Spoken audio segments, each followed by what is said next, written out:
God, what even is that? Oh my God. Oh, geez.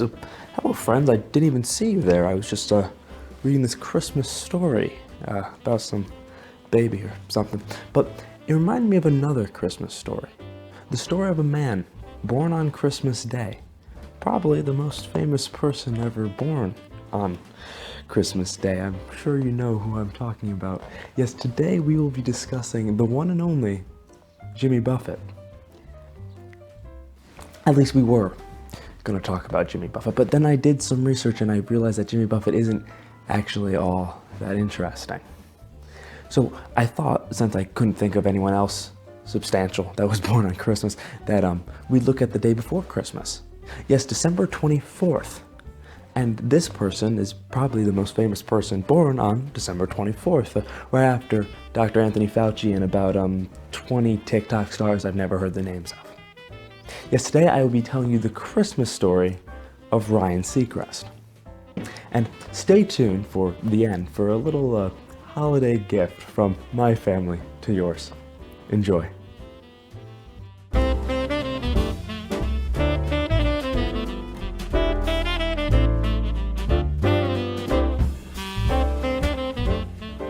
Ryan John Seacrest, known by many as Ryan Seacrest and by close friends as just Ryan. You know, close friends like me, no biggie, whatever. Was born December 24th, 1974, in Atlanta, Georgia, to parents Constance Marie and Gary Lee Seacrest. 6 years later, his parents had Meredith, completing the Seacrest clan.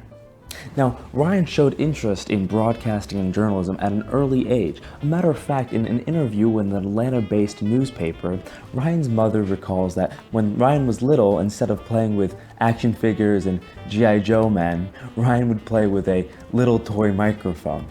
I wasn't able to find anywhere in the interview where she answered what it was like to raise a total nerd, but I can assume it was rather difficult and quite upsetting.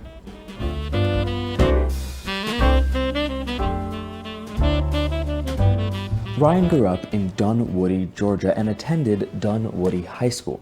It was during his time in high school that Ryan got an internship with a local Atlanta-based radio station. He worked here until graduation. Upon graduation, Ryan attended the University of Georgia, where he majored in journalism. Now, when I first read that, I was a little surprised because that would mean someone who majored in journalism actually got a job out of college, but then I saw that he dropped out at the age of 19 to pursue his career in broadcasting, which made a little bit more sense.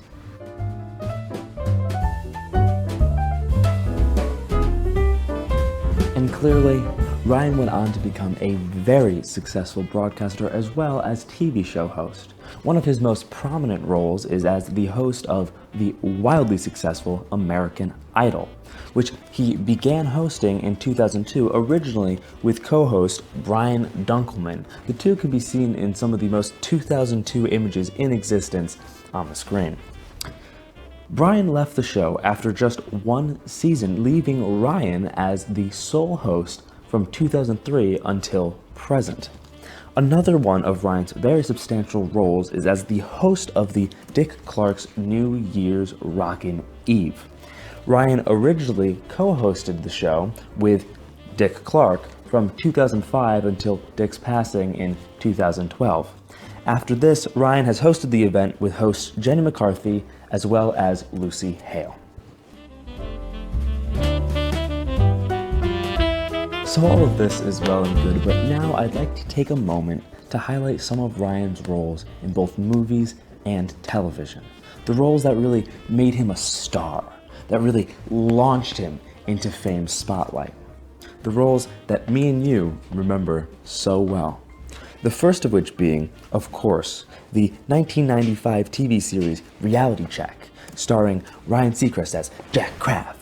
Now, Reality Check, if you don't remember, was a single-season television show that followed the adventures of Jack Kraft, a boy genius who gets sucked into his computer, and then the rest is nonsense. The rest is completely nonsensical insanity. crazy nonsense. It makes no sense. I tried watching it. It is ridiculous. What is going on? Anyway, moving on. The next notable performance of his is the role of Father of Butterpants in Shrek Forever After the Last Chapter, the fourth and supposedly final Shrek film in the Shrek series. Butterpants, of course, was the short little kid that follows Shrek around at the beginning of the movie going, "Do the roar," and Ryan plays his father. Funnily enough, somehow this ended up being the most memorable part of that entire film.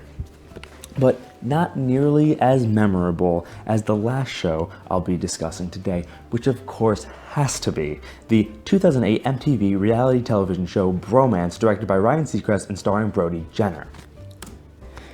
Now, I'm sure you remember, but just in case somehow you forgot, Bromance is a 6-episode show that revolves around 9 men competing to become Brody Jenner's best friend. Let me repeat, just in case you might have misheard. This is a show where 9 men are pitted against each other in heated battle, and the thing they are battling for, the thing they are competing for, is a potential chance to be Brody Jenner's best friend. And Ryan Seacrest made this.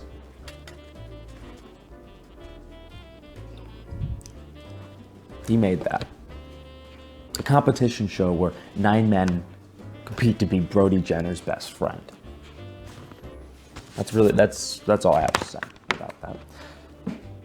So that's the very extremely super very much Christmassy story of Ryan Seacrest. I hope you enjoyed listening, and I'm so glad you could accompany me for the journey. I wish you and all of yours a very happy little non-denominational holiday, and I hope to hear from you very soon. Please enjoy a little gift of a holiday song with instrumentals by my dearest friend Edison Roberts and angelic vocals by yours truly. And I will see you next time.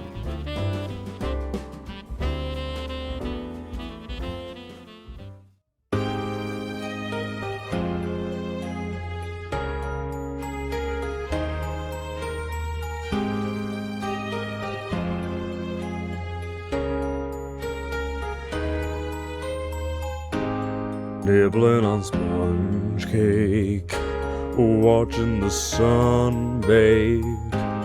All of these tourists are covered with oil, strumming my 6-string on my front porch swing, wasting away again in Margaritaville. Don't know the reason, stayed here all season.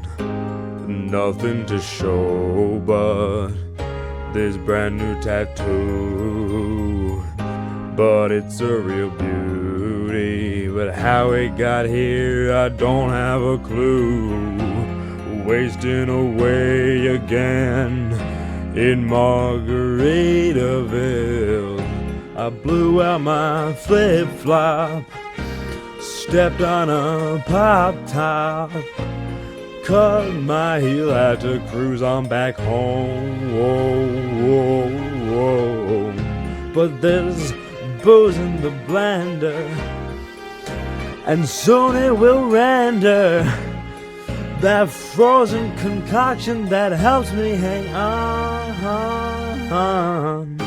Wasting away again in Margaritaville. Wasting away again in Margaritaville. Wasting away again in Margaritaville. Wasting away, away, away.